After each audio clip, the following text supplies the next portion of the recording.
Bonjour à tous ceux qui sont connectés.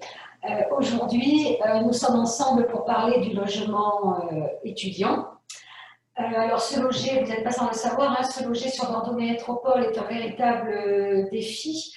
Alors, nous avons invité Simon Caberne qui va vous présenter un nouveau concept innovant de colocation sur Bordeaux.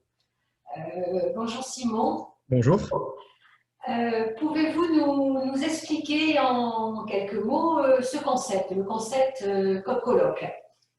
Bien entendu. Alors, avant tout, bonjour à tous et je tiens à remercier particulièrement le CRIJ de Bordeaux pour me permettre de présenter notre association. Je me présente, nous sommes l'association ACLÉ, Association de coopération pour le logement des étudiants de France, et nous portons sur Paris mais également sur Bordeaux le dispositif COP-Coloc. Alors, COP-Coloc, qu'est-ce que c'est? C'est un dispositif d'intermédiation locative qui a été créé il y a quelques années sur Paris pour réfléchir à une façon de proposer aux étudiants qui ne seraient pas en mesure de trouver un logement accessible en termes de loyer, des solutions de location accessibles à leur bourse pour toute la durée de leurs études. Parce que comme il a été signalé, il devient très difficile de se loger sur Bordeaux. Les offres de location se raréfient et les loyers commencent à augmenter. Ce que nous avons, nous, inventé pour remédier à ce problème, c'est un système d'intermédiation locative via des logements qui est prélevé dans le parc social. C'est-à-dire que nous sommes en partenariat avec plusieurs bailleurs sociaux sur la métropole de Bordeaux qui vont nous confier un certain nombre de logements, excusez-moi, un certain nombre de logements que nous allons louer et que nous allons sous-louer à des colocations d'étudiants pour leur permettre non seulement de bénéficier de loyers déjà plafonnés par l'État, et puis se répartir les coûts locatifs entre eux au sein du format de la colocation qui permet donc de faire pas mal d'économies, mais également de faire aussi beaucoup de connaissances et de former des communautés de location un peu plus proches. D'accord. Alors, vous avez parlé justement de bailleurs sociaux partenaires. Quels sont-ils? Alors, nous avons contacté la plupart des bailleurs sociaux dont le parc est implanté sur Bordeaux. En ce moment, nous avons des conventions qui ont été signées avec Mesolia, Clercienne, Gironde Habitat et Aquitanis, qui nous ont confié quelques logements pour nous permettre de démarrer notre première année d'expérimentation et que nous mettons donc à la location en ce moment pour l'année universitaire qui arrive. D'accord. Vous nous avez précisé que vous étiez implanté à Paris jusqu'à présent et que vous développiez sur Bordeaux. Alors, en Nouvelle-Aquitaine, est-ce qu'il y a d'autres villes où où vous êtes déjà implanté ou en tout cas vous souhaitez développer votre activité? Alors pour l'instant, nous ne sommes présents que sur la métropole de Bordeaux dans son ensemble, mais sur la Nouvelle-Aquitaine, pour l'instant, il n'y a pas d'autre établissement qui a été ouvert ou de logement mis à disposition dans d'autres villes étudiantes. Nous avons eu des contacts avec quelques villes, notamment, si je ne m'abuse, La Rochelle ou Limoges. Mais pour l'instant, ça n'a été qu'à l'état de discussion. En tout cas, il est envisageable que notre association puisse, dans un avenir plus ou moins proche, proposer des colocations dans ces villes. D'accord, très bien. Et pour nous donner un peu une idée justement de ce parc locatif, sur Bordeaux Métropole, ça correspond à combien de logements à peu près? Alors, en ce moment, à la date d'aujourd'hui, nous avons pour l'instant 5 logements en colocation. Ce sont principalement des logements de type T4, donc pour des colocations à 3, ou T3 pour des colocations à 2. Nous en avons 5, donc T3 et T4 confondus. Nous avons 5 logements qui peuvent accueillir 12 places pour les étudiants. Nous allons recevoir la semaine prochaine, donc dès la rentrée 2020-2021, une douzaine de logements supplémentaires, donc cette fois-ci des colocations un peu plus grandes, puisque nous aurons des T5, des colocations à 4, et même un T7 pour des colocations à 6, ce qui va nous permettre d'accueillir un total de 41 places une fois que ces logements auront été réceptionnés. Ils sont disséminés un petit peu partout sur la métropole de Bordeaux.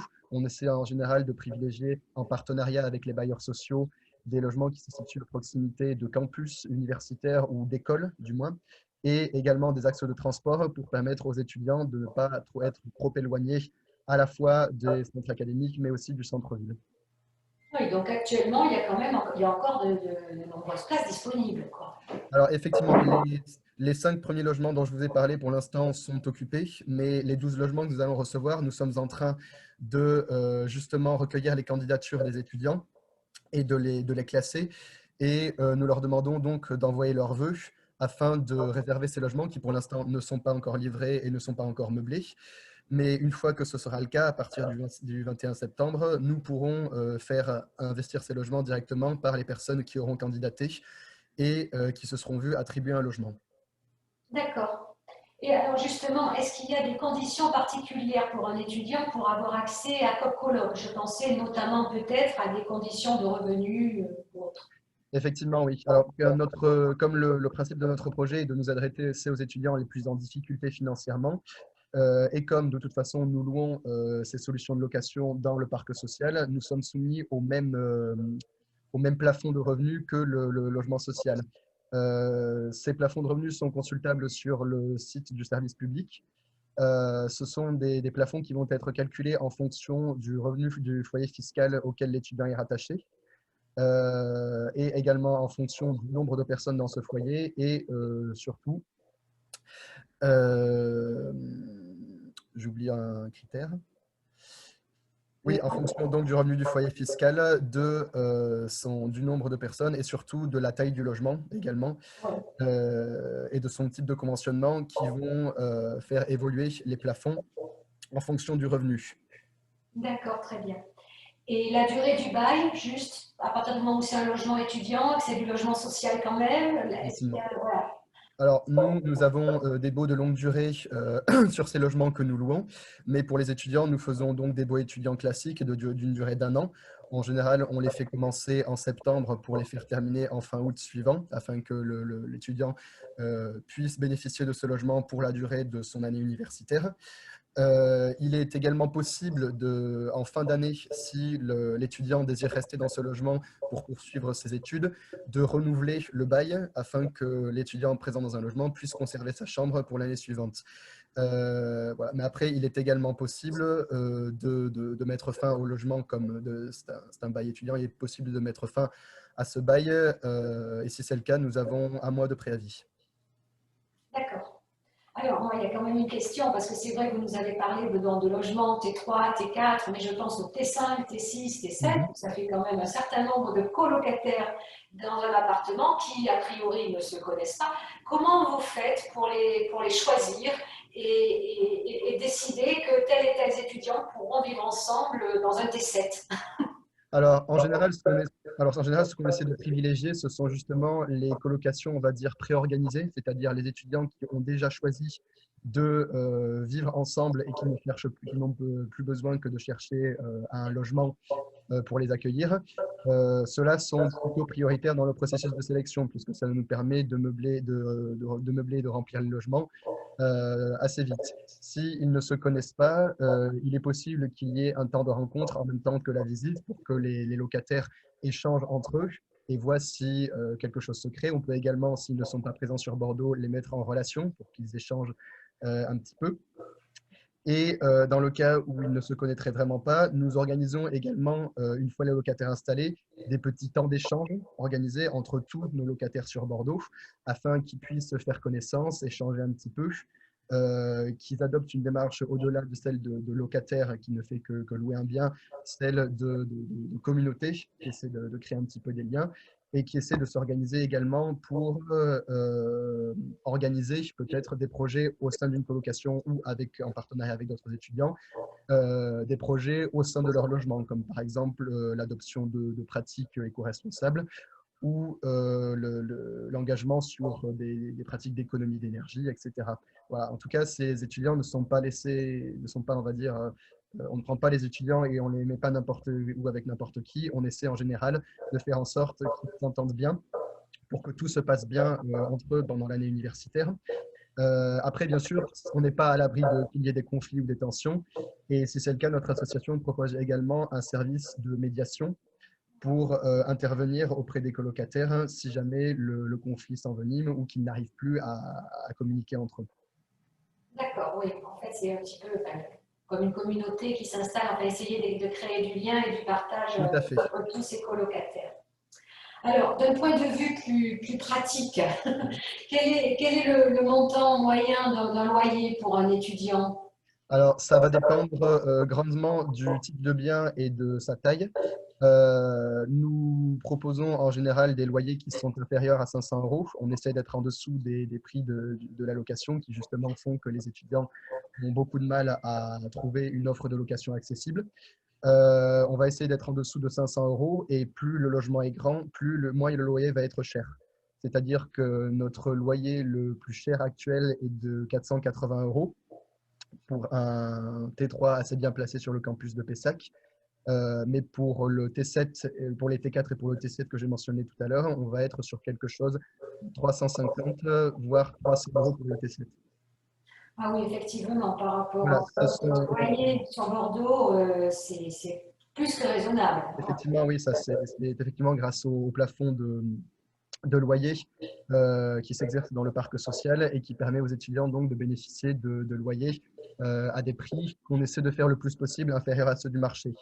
Dans les loyers, après, les loyers peuvent avoir des charges supplémentaires, puisque sont inclus dans les loyers également une prestation pour permettre à l'association de se rémunérer et un amortissement des meubles, puisque tous ces logements, nous achetons les meubles et nous les meublons, et nous amortissons le coût des meubles sur 3 ans, et ce qui est impacté dans le loyer, mais qui reste à un prix tout inférieur à celui du marché. Ah ouais, c'était l'objet de ma dernière question. Effectivement, tous les appartements sont meublés et équipés. Tout à fait, oui. On essaie de mettre, en termes de meubles, on fait pas de folie, mais on essaie de mettre le plus nécessaire possible, c'est-à-dire dans les chambres des lits, un bureau, une chaise pour travailler, des placards, un canapé, une table, une chaise et également tout l'électroménager de base, où on va avoir un frigo, un micro-ondes, des plaques de cuisine et une machine à laver. D'accord, très bien. Tout le reste, il est tout à fait possible que les étudiants ajoutent leurs propres meubles, mais nous, on ne garantit que les meubles les plus basiques. D'accord, très bien. Et alors, si un étudiant là, est intéressé et voudrait prendre contact ou voudrait déposer sa candidature, quelle procédure doit-il suivre? Alors, notre seule voie de contact est notre site sur Internet qui est coopcoloc.fr, coopcoloc.fr. Sur notre site internet, donc, il est possible de visionner nos offres grâce à une carte interactive et également d'aller dans l'onglet Candidater à Bordeaux où il va pouvoir remplir un formulaire dans lequel il va renseigner toutes les informations dont nous avons besoin et le formulaire, grâce à un algorithme, va calculer automatiquement son éligibilité ou non au dispositif en fonction des critères de revenus que nous exigeons. Si c'est le cas, s'il est éligible, nous le recontactons et nous lui faisons des propositions. Si la proposition l'intéresse, nous allons, s'il manifeste son intérêt et qu'il le confirme, nous lui transmettons les documents à nous envoyer pour constituer son dossier. Et une fois que ces documents sont validés, il est possible de signer le bail et d'emménager à la date qui lui convient. D'accord, très bien. Bon, c'est très détaillé. Effectivement. Alors, je ne crois pas que nous ayons de questions de la part de personnes connectées. Alors, je crois qu'on a fait le tour un petit peu de la question. En tout cas, l'intérêt, c'était de présenter ce dispositif nouveau sur Bordeaux. Pour les étudiants qui sont toujours en recherche de logement, je vous invite aussi peut-être à consulter notre guide Trouver un logement qui est en ligne sur le site du CRIJ Nouvelle-Aquitaine, logement.pourlesjeunes.com, où vous trouverez tous les dispositifs pour étudiants de logement, les différents dispositifs qui peuvent se présenter dans COP-Colloc, mais il y en a aussi d'autres, et toutes les aides financières dont vous pouvez bénéficier aussi en ce qui concerne votre logement. Voilà, ben, je vous remercie à tous et puis ben, je vous dis à très bientôt. Je pense que nous aurons l'occasion de continuer nos lives Facebook sur différentes thématiques. Au revoir. Merci Simon en tout cas. Merci à vous. Et merci encore au CRIF de Bordeaux pour nous avoir permis de faire ce live. À très bientôt. Au revoir.